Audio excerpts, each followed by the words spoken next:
Josekta mag limbe koni medruok mar nengo mauta kaachiel kod mwandu buora e pacho ka. Koro biro chuno gi medo nengo limbe ne jogo mayuore kuonde mopogore opogore malombo wang' ka dho wadh Nam Chumbi. Negiloso Mombasa nyasi mar yango odiechieng' limbe piny mangima kama gikoni na yanga ni pek mar ngima bende okwako sekta no. To kata kamano gisebedo ka gidewo mana nyuok mar temo lombo kwan welo mathoth. Gavana ma kaunti ya Mombasa to kwayo piny owacho mondo mi oitoko chik madwaro ni welo duto modonje pacho ka gi meli ochulo omwom mag visa kolero ni mano en achiel kuom obadho maduoko chien kwan welo e thur ka.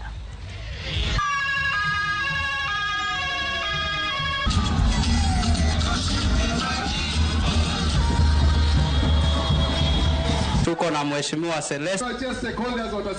Sani nitiere kaka Lamu pinje mag around mag Mombasa gi nitiere Al-Shabaab sani mano gima wang'eyo. Kaso be kako ng'ere onge kamora mora ma safe sana.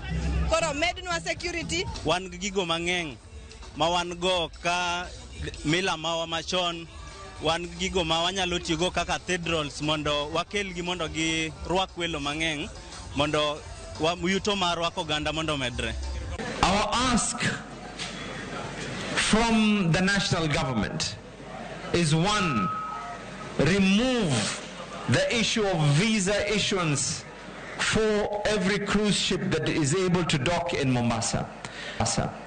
I'm informed that one of the largest cruise ships is going to be in Mombasa by February of this coming year.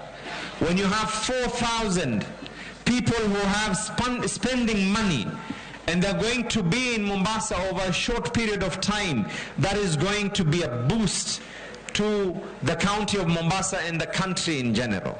We have contributed 10.39% to the GDP. This year, inshallah, 2023, we are looking at contributing not less than 12.5% to the GDP.